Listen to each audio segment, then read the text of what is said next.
Hey guys, thanks for coming. So I'm Sarah. We're going to just do a quick panel discussion on teaching in non-traditional settings or alternative settings, and each of us has a very different experience doing that. I am going to semi-moderate, we're self-moderating, so we're basically just going to introduce ourselves, talk about the work that we do, why we do it, what are some of the challenges, what are some of the differences between our settings and traditional settings, and then we're going to just open it up for kind of an informal dialogue with all of you guys. Any questions you have or anything that you'd like to talk about. So, like I said, I'm Sarah. I founded Freeverse, which is a project that works in juvenile detention centers across Montana. And then I guess let's just go from Chelsea down. Cool. And she can tell us what she does. Yeah, I'm Chelsea Rice and primarily work with the nonfiction genre, and I started a program called Art for Survival in Helena, Montana, just 2 hours south of here. It's a youth program, ages 13 to 18, some of them stay a little bit longer, and we provide dinner for free, access to our museum's art supplies for free, and 2 hours of time for them, all of it programmed by me and our arts educator there, and me teaming up, and we've been doing it for 8 months. So we're just introducing? Yeah, just introducing what work we do, and then we can dive I'm in. Tammy Holland, and I'm at MSU Billings, and I'm an English professor, creative writing, focus on poetry. For about 5 years, I worked at the women's prison, which is just south of where we are. And, so once a week I'd be down there teaching literature or writing courses or eventually a kind of narrative therapy class. And that lasted till 2013. Now I also direct a Writing in the Schools program in Billings. And through that, we have also found ourselves in some kind of non-traditional settings. I'm Joni Wallace. I got my MFA in poetry here in Missoula, but I live in Tucson and moved there after I got my MFA. I went to law school before becoming a writer and did criminal defense work, so when I left here, I knew that I wanted to go and work with a particular population. And so I joined Dick Shelton's program in Arizona, which some of you may have heard of. It's one of the longest running teaching and writing in the prison programs in the United States, maybe the longest since the 1970s. I taught with Richard in the men's maximum facility there in Tucson, and then he helped me to start a program in the women's prison in Perryville, Arizona, which went for about 3 years and then was canceled, basically because I needed maternity leave and the prison didn't want us there anyway. So I also teach through Corey Press, which is an Arizona press working with at-risk girls, high school girls. And I also work with the Arizona Commission on the Arts in juvenile detention centers and the county jail and different places like that. Thanks. So I'm still Sarah. I'm Sarah Kahn. I founded Freeverse. Freeverse teaches literature and creative writing in juvenile detention centers across the state. And we started out just as 4 volunteers in the Missoula JDC, and we now have 12 employees working in 4 halls, and some cool partnerships. And yeah, so we've been working with these kids for about 3 years, and we love it. I'm Shauna Craig. I was born and raised in Great Falls, and I now teach in Western Pennsylvania. Last fall, at about this time, just after the book festival actually, I was on a month-long embedded artist program at the Fort Lyons Supportive Residential Community that's in Las Almas, Colorado. It is a community the criteria for that community is people who are or previously have been homeless and are also addicted to drugs and alcohol.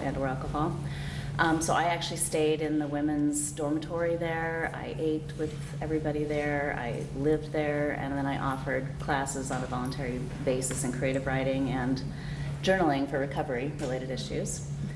So I did that last year, and then I'm currently working on the Second Chance Pell Grant, a national sort of initiative through my university, in which local, regional actually, inmates are currently trying to get an associate's degree, and I'm teaching English composition. It happens to be all online right now, which is really interesting with all the, those of you that work with prisons, all the various restrictions and problems with that. So that's been an interesting challenge. So that's my background. Well, I think I have some sort of like nitty-gritty questions for you guys, but before we go there, maybe we can just kind of talk about why we think it's important to do this kind of work, or why writing can be important in non-traditional settings. Yeah, I'll start just to like keep the flow going.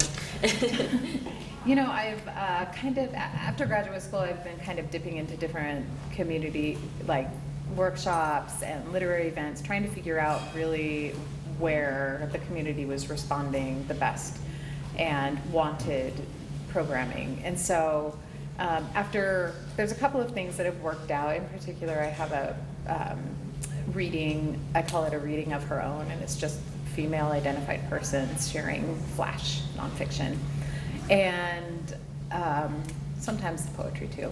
And that's been going on for a number of years, and it really stuck in my community. And then it was actually Tammy last year when I was at BookFest, we had a conversation with another writer, Caroline Patterson. It was really off the cuff, and I just said, I'd really like to start a nonprofit, and they said, oh, why would you want to do that? You don't want to deal with numbers and taxes and boards and things like that. Why don't you just become a fiscal sponsee? And so I approached my friend at the museum and just said, you know, you've offered to let me use the space to do workshops, and I've done a couple now. Would you be interested in being our fiscal sponsee for our tiny little literary organization? And she said, well, yeah, that'd be fine. And then I said, well, I've done a couple of workshops with women. And she said, well, why don't we do one with teens? And I was like, ugh, yeah. Like, I've worked in colleges. I like to be able to say to young adults, you know, you were responsible for this and didn't do it, and it's really your responsibility. Mm-hmm. And so I was hesitant about working with young people. And so we started it, and it really, like, you know, it's kind of messy. So Sandra, my colleague, will bring in a new type of art form. Watercolor, acrylics, we've done screen printing, we do journaling. We give each of our students a sketchbook of this size to work in. And I thought I brought my old sketchbook that I've been working in for years, but I'll show you kind of a page of what we do. Collage, and then I'll give a journal prompt or take them through something. And then sometimes we do ekphrastic, so we'll walk through the museum and choose a piece and write about it and engage with it. So we have all these opportunities around us to integrate the arts. And sometimes we just go into a gallery and have what they call, we don't call it this, but family circle, where we share our problems that we're struggling with. And we have never, you don't have to sign up. You don't have to promise to be there every week, because a lot of our at-risk students have other obligations to their family or problems with getting there, or other things that get in the way. And it really is an open door. It's just come if you can, bring a friend if you want. We're not going to hold you accountable if you're not here. It's not really like that. Come in any state you are. Come if you're hungry. You don't have to do work. You don't have to do anything. You can just hang out. And we have consistently had 15 to 25 students every Tuesday from 5 to 7. And that's since February 1st. And I love it. And the chimes are going off. See? Well, I'm just gonna derail us for a second and just respond to what you were saying. But I feel like everything you're saying has that subtext of understanding the community you're serving and wanting to serve them in the way that they are requesting. And I think that's so important in this work, because I've helped people start new projects like this as well, or start up in prisons, and it's very common to have this really, really good like sort of benefactor idea, and to want to go in maybe with a little bit of a little more condescending or a more controlling of a view, and especially in something like a prison or an at-risk group, where it's like, you don't know if this kid we'll have transportation or be there or be okay to show up any week. You have to be listening to people, and, I'm not there to force kids to write. I'm there to see if kids would like to write and how can I help them do that. So I loved hearing that, the way that you were talking about, like, going into your work because you were asked to do so, and then listening to your students about what they need. Well, and modifying a little bit, we used to come in and the expectation would be, here's your writing prompt, be quiet, or it was implied, be quiet and let's do this writing prompt. And now, I swear that some kids just come to eat, and I can't make a judgment about that because maybe they don't get to eat. So what I've started to do is incorporate food arts into it. And it's kind of a little silly right now, but some of our kids don't even know how to make a quesadilla. Like, cheese between two tortillas. It's just beyond their comprehension. And so now I start out by saying, which two of you would like to help me make dinner? And then, many hands will go up, and then I'll bring them in and I'll talk to them about, what you need to do to make, serve yourself tacos. And so it's become like a personal enrichment course, but also a place to be safe and a place to do art, a place to write, and a place to destigmatize mental health issues, really. We have a really high suicide rate in Montana. I think we're like 59th and then like 59th. That's hilarious. Like, we're so far down the line, we're not even a state. 49th in the nation for no, I did that wrong. Never mind. You know what I mean. Very It's high, really yeah. severe. And we've had like 5 teenagers just kill themselves in the last year in our 2 high schools. And so it's really trying to address that. Yeah. So I've always wanted to work in the prison capacity, and I would like to know what that looks like from a standpoint in Montana, because I've seen it in Oregon, but I know a couple of you work it inside the walls. And so how do you deal with the at-risk population that is already in there and the kind of challenges they face, especially with art and writing? Any of you, Tammy, do it. Well, so the women's prison is just down the street from where I am, and so for about 5 years we had this fantastic grant, and we were able to offer all kinds of classes there. And so my focus, of course, was literature. I had taught in prison once before in the men's penitentiary in Iowa, and I was teaching with a community college at that time. We were doing this interactional television thing, and we had our prison population, and nobody had ever gone in before.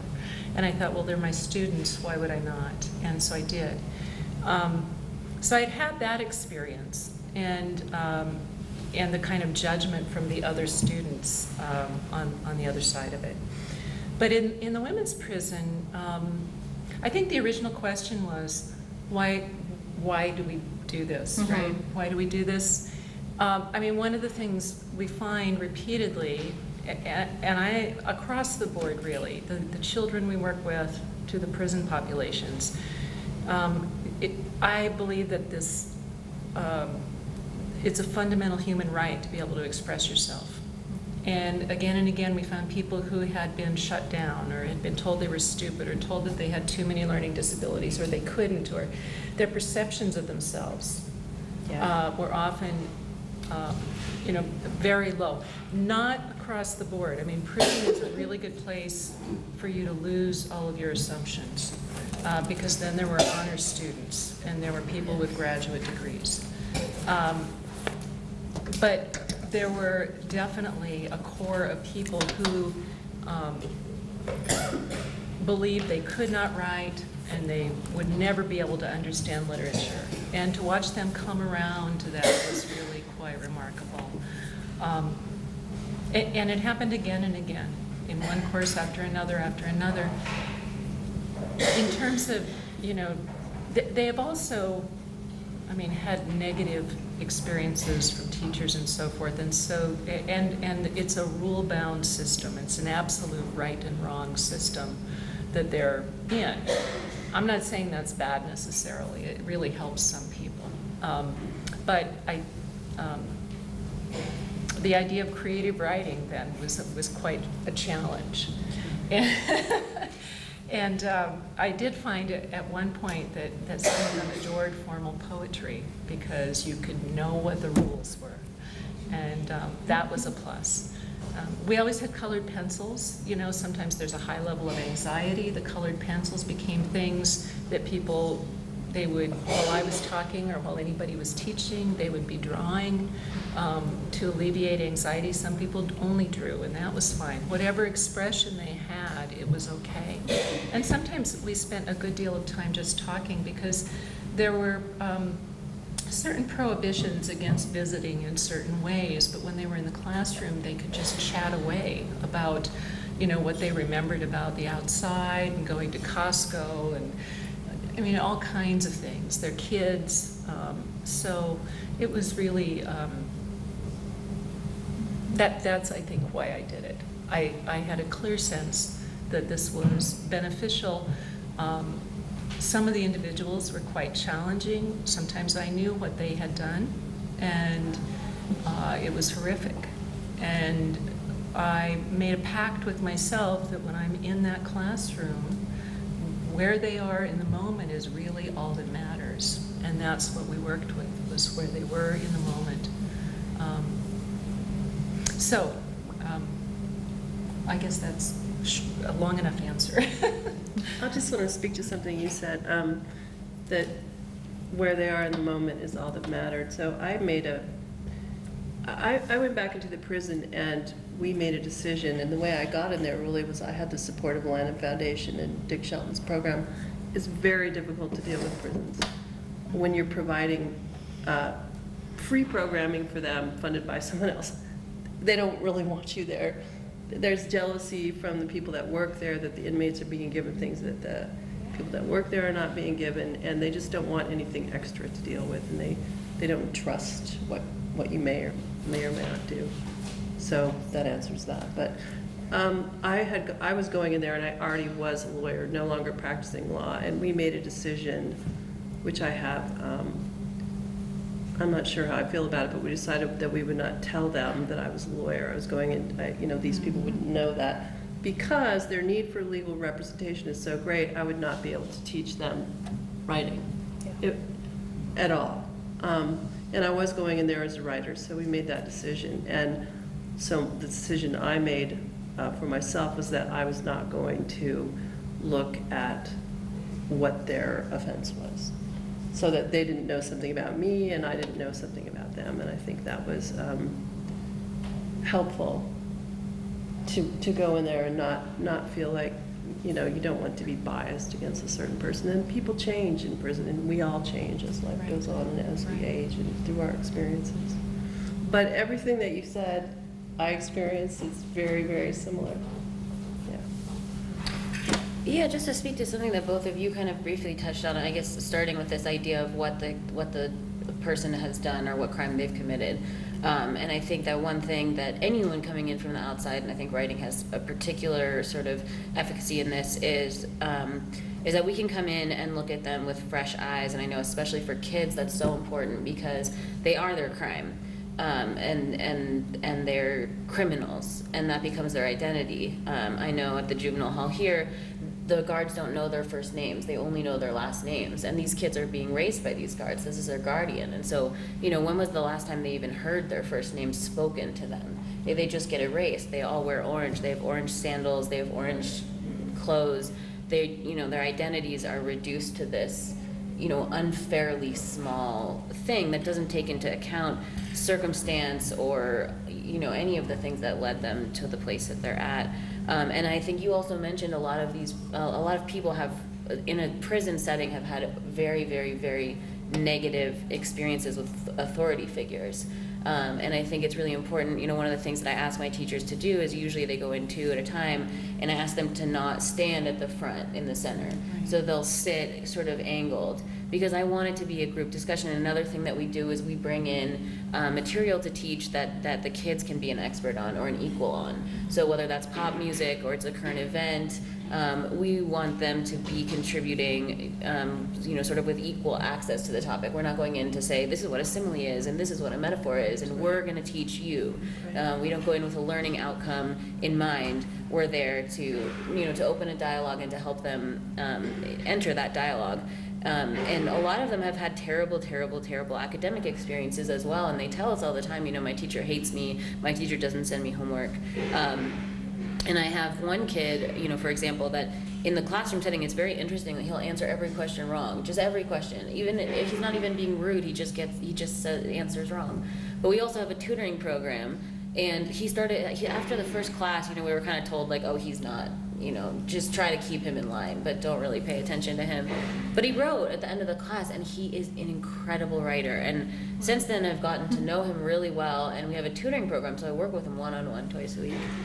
I adore this child. I mean, he's phenomenal. But he started bringing stacks of poems every week. He would write them in his cell between visits, and he would sit with me and we'd go over them. And he was working on a novel from the perspective of a teenage girl, and he's a teenage boy, so this is like, I don't know a lot of men that can do that.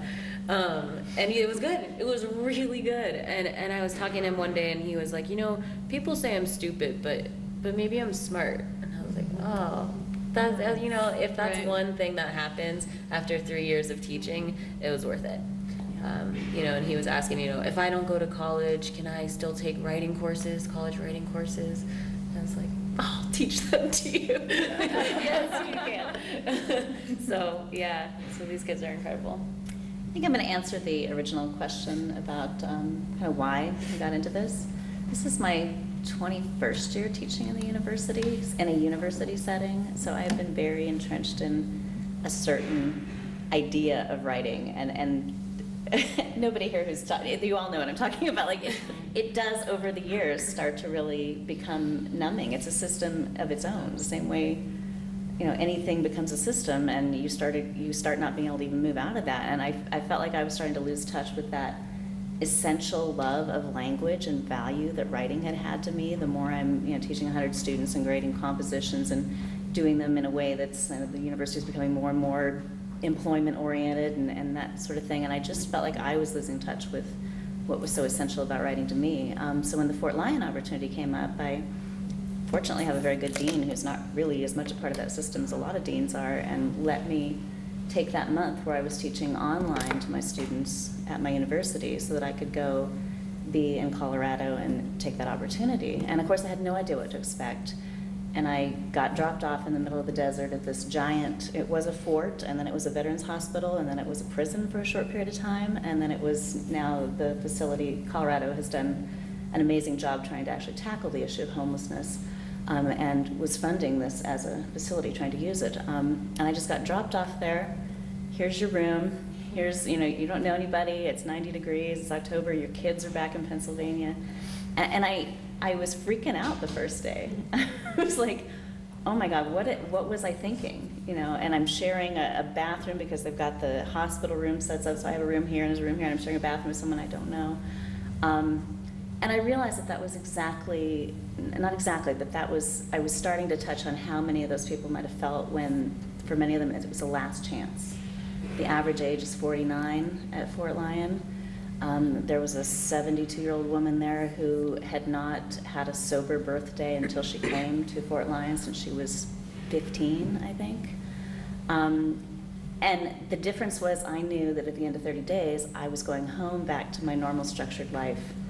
And people there had no idea what was going to happen to them. And in fact, while I was there, people got kicked out because of using drugs or alcohol, that was it, having no idea where they were going to go. And in fact, my roommate was one of those people that happened to. And so it was really the people who came to writing class, and it was not required. They weren't in a program. It's not like the composition class I'm teaching now where they're getting a grade and all that. But the people who came to those classes when they could, when they weren't on a medical van or taking the Walmart bus or any of those kinds of things, writing was so important to them, and they were all afraid they couldn't do it, because they had been taught by many people along the way that writing was one particular thing. And I got back in touch with that love that they were showing for what it was like to being able to tell their life stories or whatever they wanted to do. Some of them wrote poetry, some of them just scribbled and wrote notes. I mean, it was the same kind of thing. It wasn't that different from what I'm hearing described here. But I don't think I have ever felt so appreciated as a teacher and a person in that teaching capacity as I had felt at Fort Lyon. And in fact, after the 30 days were up, they made gifts for me and sort of did this little, like, I didn't expect it at all. I'm still in touch with one woman who's still there. A lot of them have left in the positive way for transitions into transitional housing, and a lot of them have gone back on the streets of Denver to live.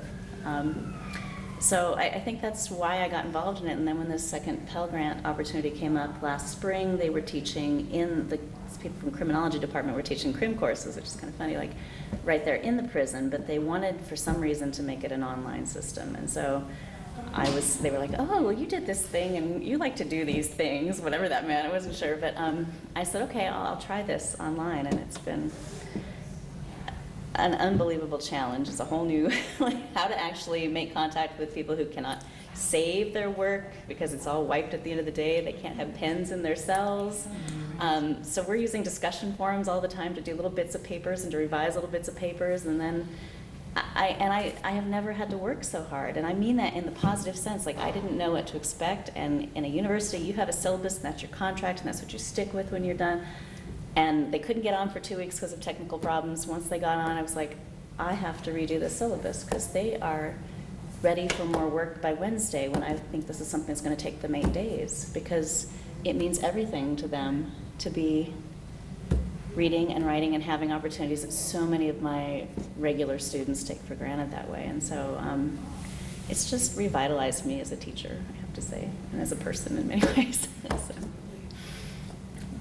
Well, I had a really pleasant question in mind, but I just wanted to respond to what you just said a little bit, and just maybe we can talk about sort of the challenges of teaching in alternative settings, because one thing I was thinking about a lot is Chelsea's talking about the way that she's making food for these kids, and just being aware that whatever setting you're in has different needs. A kid's not going to come and write a beautiful poem hungry. And yeah, and everything. Prisons are just unbelievably hard to work with. The kid that was writing that novel, he got sent on, and then he got in trouble for something a friend of his who was much older and bigger than him did, and then his novel that he was working on, they threw it out. And he came back, and he also had another really, really traumatizing, punitive experience and stopped writing for a few weeks. So trying to work with these kids and go through what they're going through with them, it's devastating, but it provides these challenges of how do I meet you, how do I support you, and how do I keep bringing you back to this place that requires trust, and it requires some confidence in yourself, and it requires you to be able to see some speck of hope in your future, like maybe I could do this well, maybe something good could happen to me, maybe it matters when I talk, and how do you remind a kid who's being told the other 23 hours of his day, you don't matter, and nothing you say matters, and you have no future, and you're not this, So just working with these kids and just showing up every week and bringing their work back to them and telling them, yeah, it matters, and yeah, it's good, and yeah, there's another future for you that's possible.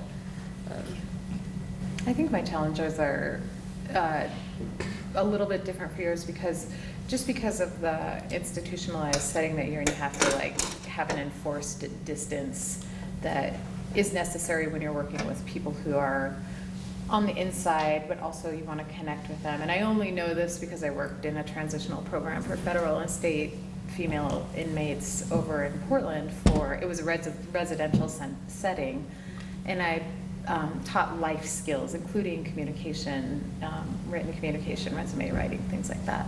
And I knew that there was only so much revealing that I could do by law, because I was under the DOJ and all these weird things, and just to protect myself, because a lot of people who would take advantage potentially.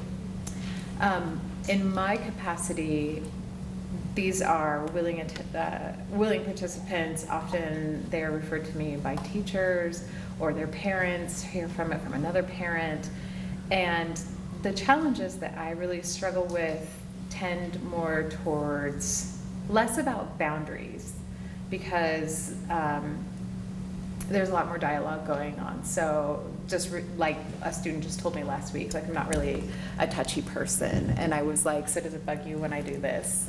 You know, and I said, well, you know, and I was like, great, we'll do like daps or something, you know, like hit each other's fists. And he was like, and I was like, okay, I'm not gonna touch you, you know? Or I giggle with some of my students who don't, you know, they don't respond to my big hugs, like, and I'll be like, oh, you know, side hug, and they'll do that. So understanding what's acceptable with my teen group, and they do need honest connection, and for some of them, they do need a kind of compassionate, like, big sister. So we kind of have good cop, bad cop, kind of. Like, I'm the more loosey-goosey teacher, and my counterpart they call art mom. And so she never really says anything racy, you know, and when she does, she's like, oh my gosh, I can't believe I said that.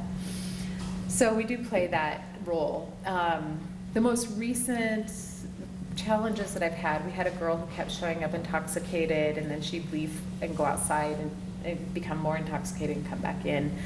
And some of the young girls wanted to make sure she was okay and were very concerned about her. And so we had to do a lot of talking with those girls who had that caretaking need about boundaries and not getting entangled in other people's challenges that they were facing. And then that young woman who was using self-selected out. You know, we didn't have to make her go, we didn't ask her to leave, she just kind of self-selected, which was good because it really protected some of the more easily influenced kids. I did have a young woman who thought she was potentially pregnant. She came from a very strict religious background. She didn't know anything about how she could have become pregnant because it was not fully, you know, they didn't fully engage intimately or sexually. And another student had a more kind of progressive and knowledgeable background in sex, and so she was telling her about it, and then the other girl would come back to me and go, is that true? And I'd be like, that's true, you know. So it was a nice, they teach each other across the table, they care for each other outside of it. And we did the NAMI walk last week for the National Association of Mental Health something. I always forget the acronyms. And we all did it, a group of about 4 of us. And one of the girls there kind of took a dip. She's bipolar. Everyone in the group knows. And we've been texting back and forth while I've been traveling today and just talking about whether or not she's going to institutionalize herself tonight. And her parents are aware, and I am aware.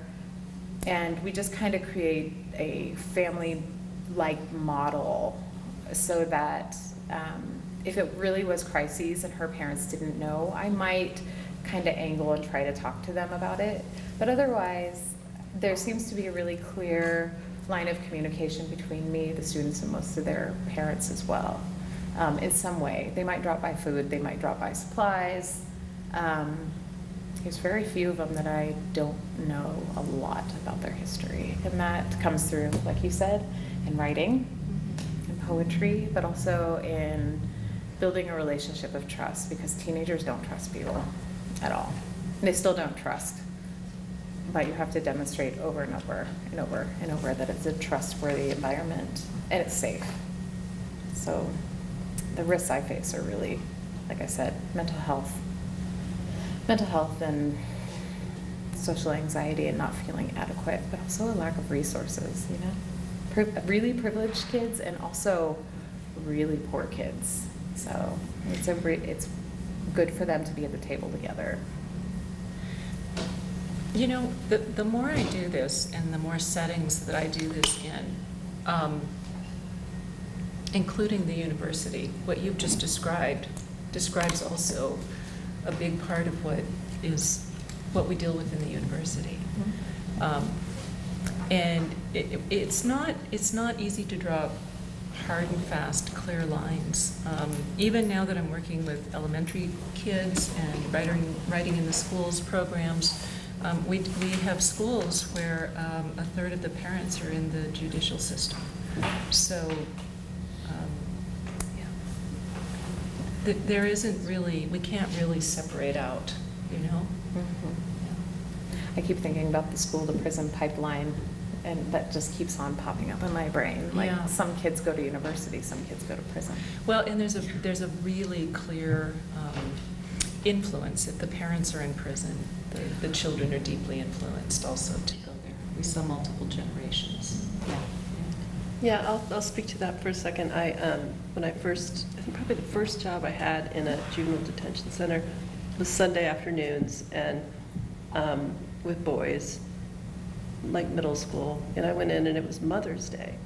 And I was so young and naive, and I said, well, we're going to write a poem for your mom. And I had an example and other poems about moms, and I will take them and mail them to your mother. So she'll get a card from you, and I brought in this beautiful card and all of this, and we wrote the poems. And then I said, okay, so I need your addresses. Hands, do you have the address for the county jail? Do you have the address for the state prison in Perryville? Like, so 2/3 of those kids their mother was also incarcerated. Yeah. And I mean, how naive of me, but.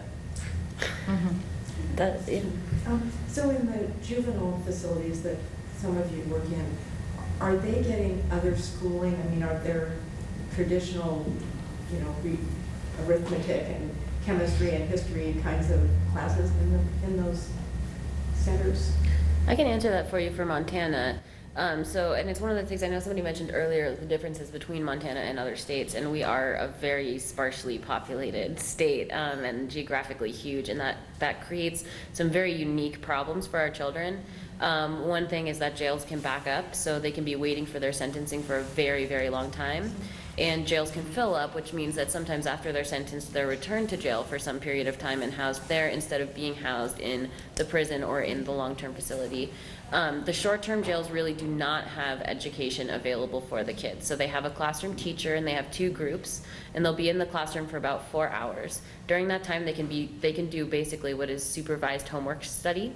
And they also will have classes. So the teacher is lovely. The one here is lovely. A number of the other ones that I know are lovely, but we have kids from ages 9 to 18. We have kids who are at grade level, honor students, and we have kids who are not reading. And so to put a teacher in front of 7 children in that age range and that academic background range, it's impossible for them to keep those kids up in school. And teachers, they have a ton of students in these public schools. They aren't necessarily sending homework. Often these children get unenrolled because if they're out of school for long enough. So I've had kids contact me after being released and say, I can't go back to high school. I want to finish high school. They won't let me back in. So I guess what I'm trying to say is no. In the long-term facility, there's no long-term facility for girls. We send the girls to Idaho because we had Riverside, which closed down, and we couldn't fill the beds. But we have Pine Hills Youth Correctional, which is over in Miles City, 8 hours away. And that one does have a little bit more in the way of education, but for the most part, these kids can take HiSET courses or GED courses or vocational stuff, but it's nearly impossible, even in the perfect system, to take a kid mid-semester out of a high school and then plop them back a year later at grade level. It's just never gonna happen. I can speak to that briefly in Pennsylvania, not in Montana, but because that's kind of interesting. I'm teaching in 2 institutes that can't know each other, so they're 2 different sections. And one of them, Pine Grove, is near where I live and was started while I was living nearby as a juvenile facility, so that originally there was a principal there, there was kind of a structured educational system getting people to graduate. I had gone to one of those graduations because of a project I'd done years ago. But pretty quickly they realized it wasn't full to capacity with only juveniles. So of course the next thing was, well, we'll have some 20, 22-year-olds. And now my students there are anywhere from 18 to 59. They have to have completed a GED and taken the SAT to get into the school program because they're getting their degree from my institution. But the whole great idea of educating, it's done because you can't have some people who've been in and out of prison and they're 40 and they're right there in the same place as this 15-year-old, and it's just, it's all done. So, Which also happens in the prisons themselves, that you get sometimes the 15-year-old. Yeah, that's there, true. Yeah. Educated as an adult. Yeah, and actually, I taught in a situation that was at our Lincoln Center, kids who have been kind of permanently removed from the classroom. So they're not in Sarah's camp yet, but they're also, they can't go back to public school, at least for this year. And there was one room where there were about 8 kids ranging from 6th grade to 12th grade. With varying levels of ability, and Right. so And these are very the- much the same kind of scenario you just described in that respect. These are the kids in the most impossible teaching setting with the biggest range of kids and the fewest teachers and resources. And they're also the kids that need the most resources and the most attention. And not because they need more than other kids, but because they're not getting all the millions of things other kids are already getting. You know, someone at home that supports them, a quiet place to do homework, a sense of safety, having been told that they are humans. You know, all these things that a teacher doesn't have to provide for most 15-year-olds. Most 15-year-olds come to the classroom with those things: breakfast, a first name, you know. There was a girl, a woman, she was one of the first women I met in the prison. It's such a humbling experience. I mean, essentially, you know, first drinks of alcohol came from the parents when she was about 5. And in high school, her father drove her around and they drank together. And I thought, well, if my father had done that, you know, where would I be, right? Yeah. I mean, Oh, yeah. it's just so humbling. so my partner works in an alternative program in Helena, and they pick up a lot of the students that do not get to go back to their high schools. And it is a diploma recovery program. There's not many of them in the state. A lot of kids go directly to the high set. And if you age out of the system in Montana, you cannot go back into a public school setting if you are, is it 19? 18 or 19. And so you don't get access to a diploma. You have to take the high set. So there's very few of these programs that will allow persons to come in who are above the age of, or above the age of 19, and hers does. It's on a college campus. The class schedules are just like a college setting, but the horrific narratives that come out of the application process that she talks to me about are mind-blowing. And we think, oh, we're in Montana, this is quite a rural setting, there's, you know, access to things like heroin, you know, we know there's a meth problem, but you never think that kids have access to heroin. And the stories that come out of this very small program that houses maybe 200 students at a time and graduates 80 a year, it's pretty impressive, the stories are astounding to hear. Just the living conditions in which they live, how their parents do not support them in certain things, whether they are very religious. We see a lot of students come through who aren't allowed to get jobs, aren't allowed to leave because their parents are very religious and want them to stay in the home for forever, like very strident stuff. And then the other coin, which is like, you know, destitute poverty, you know, no food, 20 people in the house, and not intergenerational familial people, passing people. And many of them are in some way either monitored, so under house arrest, or in an institution or a group home, and so working their program adjacently. Well, you talk about not being allowed back into school or aging out, and you know, legally these kids have a right for their records to be expunged. You know, unlike an adult who has been convicted or a kid who's been tried as an adult, their records are public record. But a child should turn 18 and have their record expunged.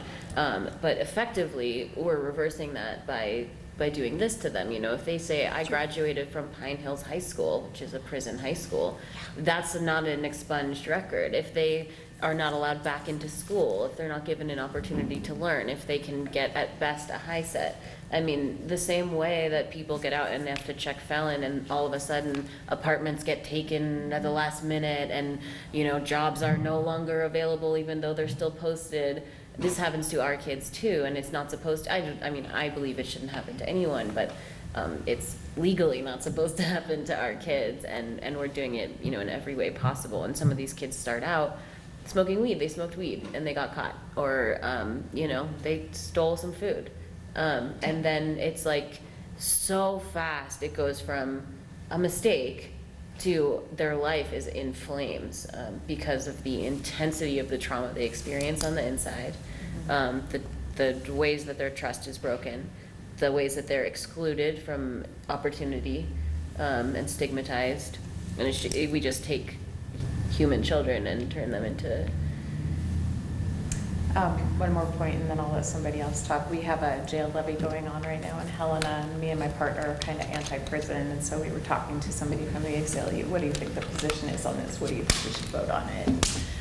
They were saying that, yeah, you should support it, and here's why. And she said a story, she told me that a 19-year-old girl was arrested that she knew for DUI, and because there was no beds and no place to put her, she was sleeping on the floor in the library, surrounded by about 20 other men who were also on the floor sleeping. And there was a guard watching, of course, but the trauma that a young girl feels being housed on a floor amidst, you know, a group of men entirely could be potentially really harmful. And so, you know, it's a civil rights issue, not just the housing that isn't available in our prisons, the overcrowding as well, and also the inability for young people to get jobs when you come from a place like Pine Grove or Pine Hills. Apparently, if you come from We a love pine place, you know, you got to knock that off. Yeah, it's an interesting point. Yeah, I would say in Arizona, it's the same situation. They are entitled to education, juveniles are, but it's spotty. And in Arizona in general, we have one of the worst public education systems in the country. And we also have prison high schools, and those boys, well, I've worked in the boys, Catalina High School it's called. Catalina is what we call everything there. It's the name of a mountain. And they can earn their GED there, so, but it will be from a prison school, so. Do you guys want to maybe tell a story or read a piece by one of your students that maybe we could lift it up, lift the energy a little bit? But maybe like a positive, something that you feel like there was a positive impact on this kid, or they taught you something cool, or... I have something. Awesome. So I brought this. This is one of the things we did, because our classes morphed into one thing and another, but we decided to create a literary magazine. That's beautiful. And so I worked with Dennis Kern, who lives here in Missoula, whom some of you may know. He was the designer, and I worked on the editorial side, but we weren't the designer and the editor. We let the women found it, and they created the name. They called it Whispering Concrete, which seemed just really appropriate. And they, you know, we talked about recruiting pieces, so encouraging their classmates to send things in, and then we laid it out on the floor, and Dennis worked with them to design and make it beautiful. We talked about margins, we talked about publications, we had celebratory readings. And they did all the artwork, they did everything. We listed them as editors. I think they thanked us someplace in a footnote maybe, because that wasn't the point. The point was giving them this kind of agency to create it for themselves. It's incredible how similar that art is to my kids' art. Oh yeah, this is sort of cult classic. Yeah, Oh, look. a lot of the art in there is like almost identical to it. It's interesting, the similarities between. So I didn't bring the book, but I'll show you a page. So my background in this really comes from a class I took over at Portland State University called Writing to Heal with Professor Susan Reese, and she's a writer too. And she's a Hep C survivor, and so she does this class, and she has all these prompts and things to read. And this is kind of the stuff that we do, writing with a combined collage. And like I said, every student gets one of these for free, and they fill them up. And one day I was kind of rifling through some of the miscellaneous paper that we do collage with, and I found this piece of scrapbook paper, and this is it right here on like fake sheet music, you know? And up here it says A, all the, and then 2 crossed out C's, and over here it says all the classical, like they've never touched a typewriter, so they don't know what they're doing. It's great. And then down here it says, all the classical music in the world cannot weep as deeply as a broken-hearted teenager. And I just was like, oh, that's going in my book. And, you know, down here, something that says, the end of the world and the whole thing, and then just ha ha ha ha ha ha ha ha ha ha ha. Okay, ha ha ha ha, the end of the world, ha ha ha. Oh, youth. Oh, young people. And so we really encourage, you know, these are your books. This is your safe place. And if you can't bring this home, you leave it here and we'll keep it for you, and then you can work it out. So this is one of the things that they produce. I also wanted to cue you into a program out of Portland called WRAP. And it's a Writers in the Community program, but they don't just, speaking of alternative environments, they don't just go into youth homes and incarcerated places and disadvantaged young people. They also go into nursing homes and Goodwill and work with their workers and produce anthologies as well. One for every, I think they do it twice a year. And they've been around since 2007, and their anthologies are just phenomenal. And actually, some friends of mine who have gone through the prison system there have been showcased in these, and they're just really like this. It's such a reminder that you have artistic beauty and abilities that aren't being tapped into, and can help you to funnel some of that negative energy or positiveness into a place that can be seen by others. So tangible things are great. I would just mention that the Arizona program, Dick Shelton's in the male prison and was in the women's prison, has a publication called Walking Rain Review that he's been publishing for 30 years. It's now called Rain Shadow Review, and it's going to be online starting this year. It's all prisoner writing. It's now edited by Ken Lamberton, who was a biologist who was in prison, met Dick Shelton, was in his workshops. He's now published 3 books. He's an environmental writer. The writing is incredible.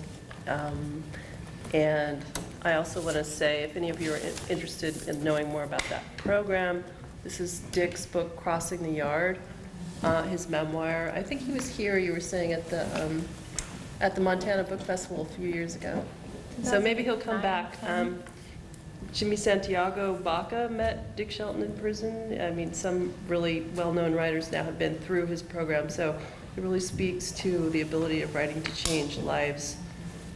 So Crossing the Yard is his memoir about why he went into the prisons in the 70s and all of his work there and all the good and very, very awful things that have happened. And I would recommend that. What did you say the literary magazine online and? Rain Shadow Review, it's called now. Okay. And Walking Rain Review, it was called before. It's all funded by the Lannan Foundation, which their primary headquarters is in Santa Fe. It's a really beautiful publication. So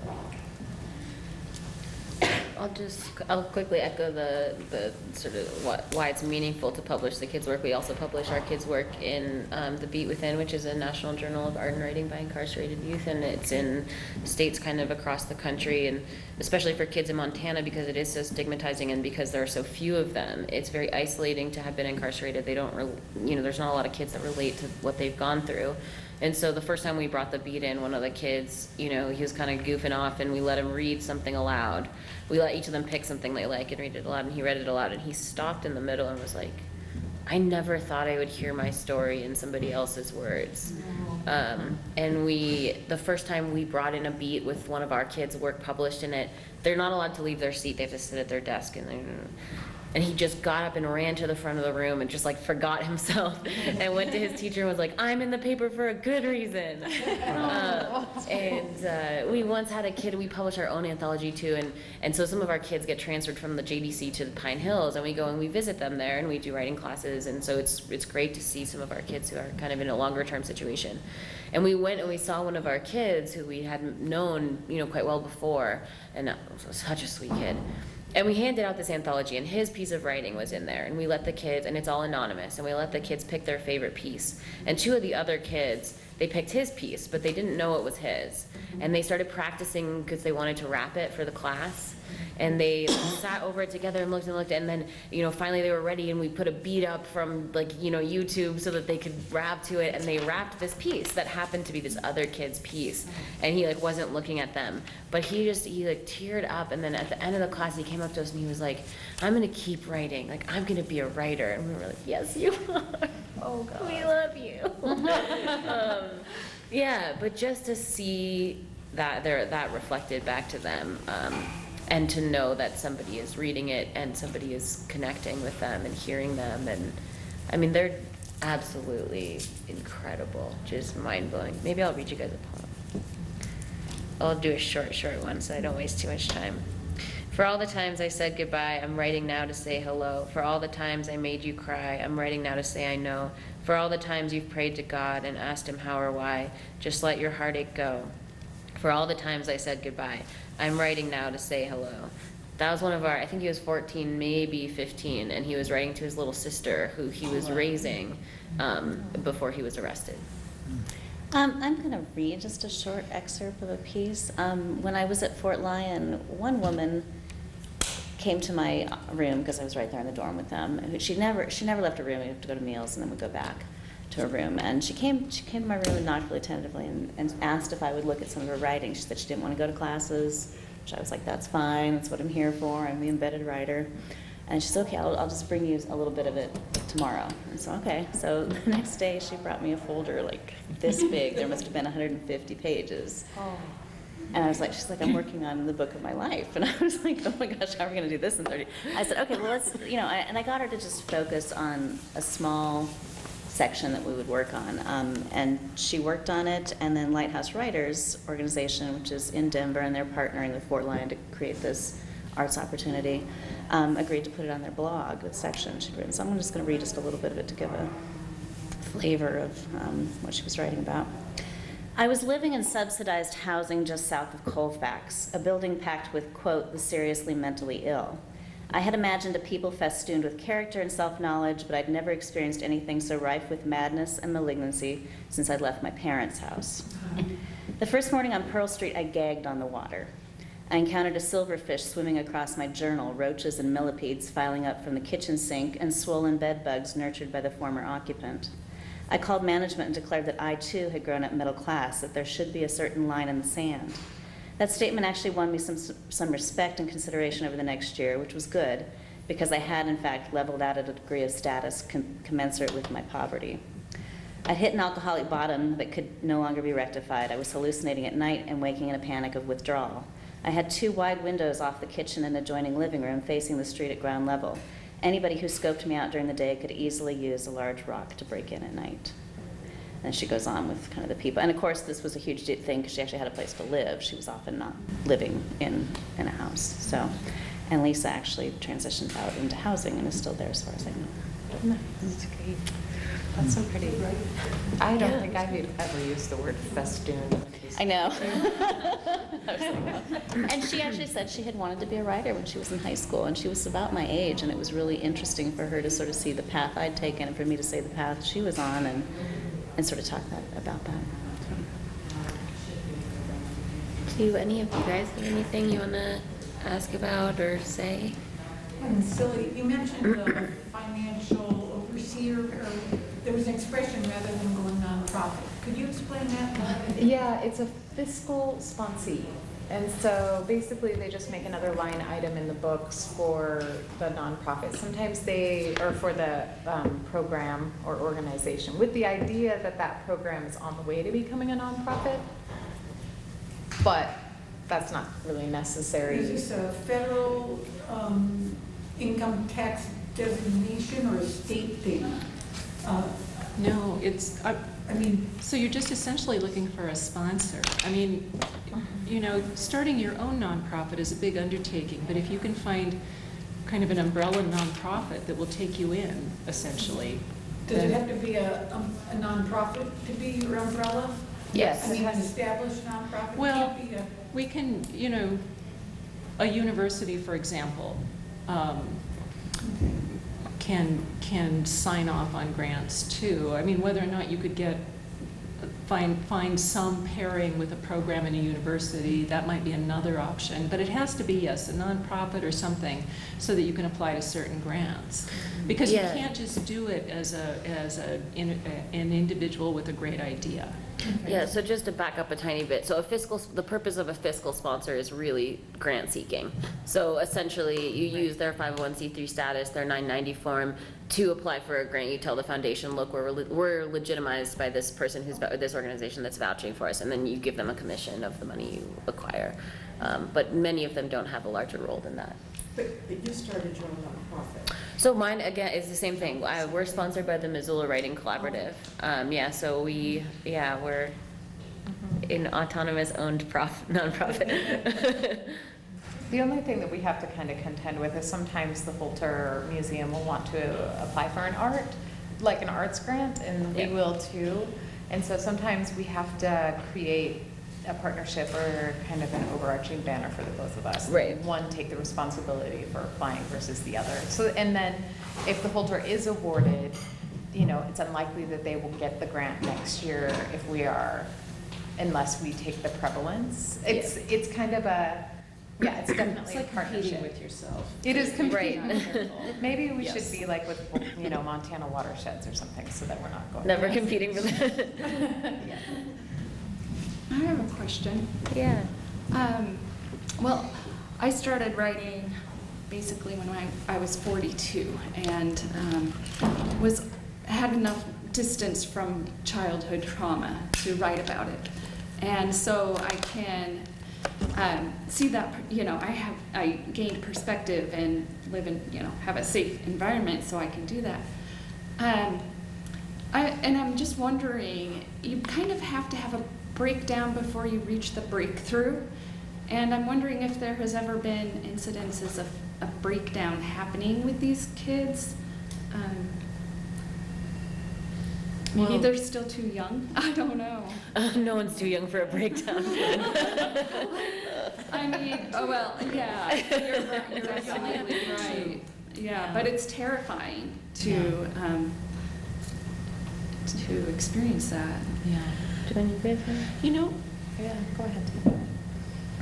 I mean, I can't speak to that directly, but where I ended up in the prison classes was in a narrative therapy setting, working with 2 other therapists, and then I was there. And people, you know, essentially they were writing their story, but also redrafting their stories. And again, some of them were hugely, hugely traumatic. So I think we worked in like a 12 to 14 week arc with that. And there was a lot of resistance and a slow building of trust in the first part of it before that kind of sense of safety prevailed. For the story to really emerge. But we used techniques like working in third person. Or one example that I remember very clearly was that a woman wrote about a domestic violence situation, not from her eye voice, but she imagined a picture of a turtle on the wall and said if turtle could talk, and talked about what that image would have observed happening in that home. So distancing away from it Yes, I think through okay, time or that's really space or great. technique Yeah. allowed for that to emerge. Yeah. I mean, we're working, yeah.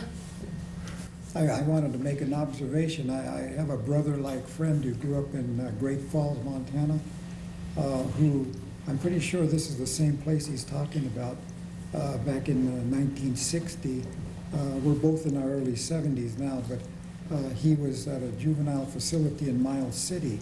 Was this, Pine Hills. Pine Hill was in existence? He was in Pine Hill, and he ran away from Pine Hill one night. Wow. And he went and spent the night in the Miles City dump to wait for what he thought was safety. Anyway, when he left the facility, and he and some other fellows, Indian boys, when they got off of whatever the grounds were, I don't know how this was set up, but he said they spent the night at Miles City dump, and when they got up, they took off heading in separate directions, but they all eventually ended up in Great Falls again, and only to go back to, well, eventually they, as he put it, his language, graduated to Deer Lodge, the state penitentiary. His is a good ending, though. He went to California. He became a drug and alcohol counselor, and great. recently retired with, as he said, a pension. That's great. That's lovely. Are there youth in Deer Lodge? No. There are. There are youth adjudicated as adults. So if a kid gets sentenced as an adult, he can be sent to Deer Lodge, or she can be sent to Deer Lodge, but no, she cannot. She would be sent to Billings. She can be sent to Billings. Okay. But he can be sent to Deer Lodge, yeah. So technically, yes, but it's not a youth prison. Yeah.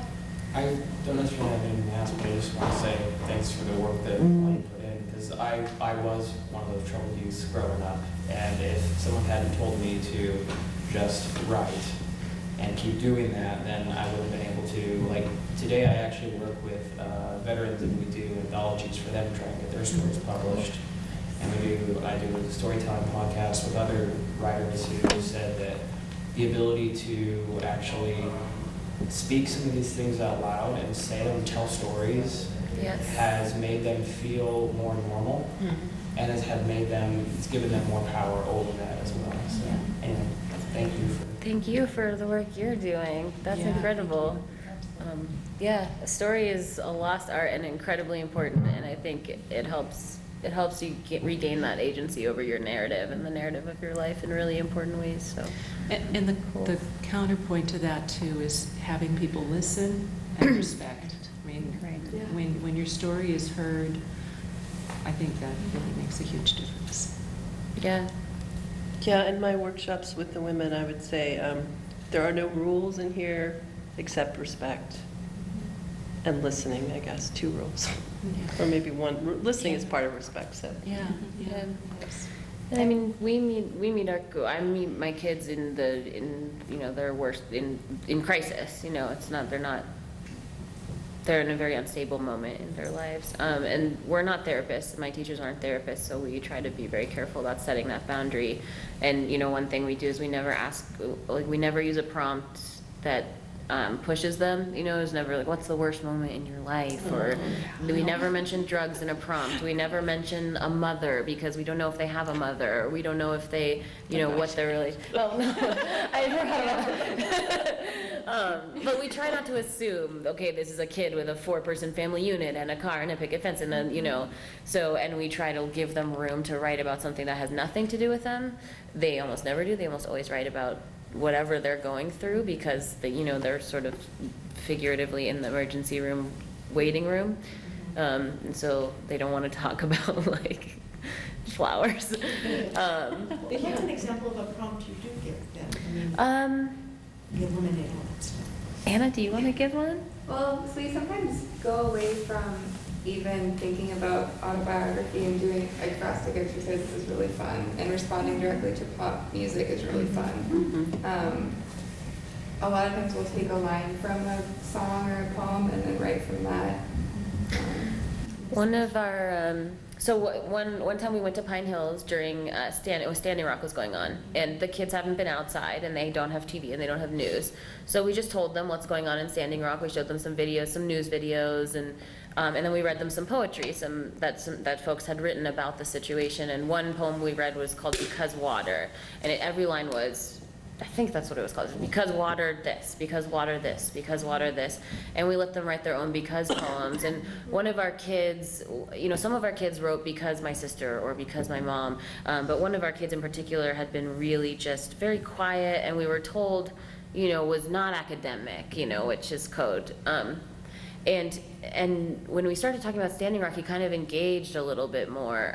And then when we gave the prompt, he wrote this just unbelievable poem, and it started something like, because this is my land, or this is my ancestors' land, and just went into kind of like colonization and the environment, and like what it feels like to be told that you're, you know, that you're not going to amount to something because of your background or your race or your, anyways, incredible kid, but that's a prompt. Yeah, I would just add too, to what you said.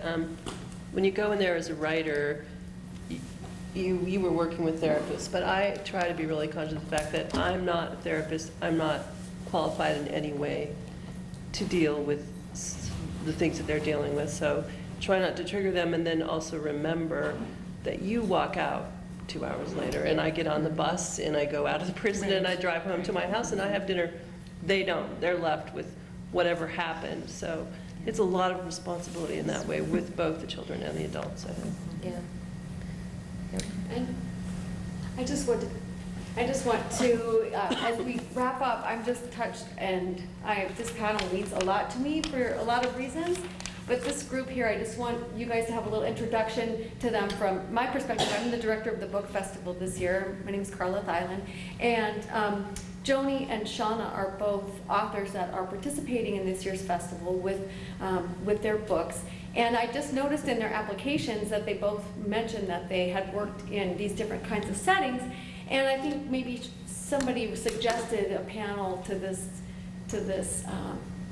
persuasion would be interesting. And I just happened to, you know, I just kind of ran it by Sarah, because I know Sarah's involvement with Free Verse, and this just happened, and in very short order. I mean, and Chelsea drove here from Helena, Tammy came here from Billings, and it just means a lot to me. I'm a nurse, that's my profession, and I've worked in the Yellowstone County Jail. I worked in Passages, a women's pre-release facility, yeah.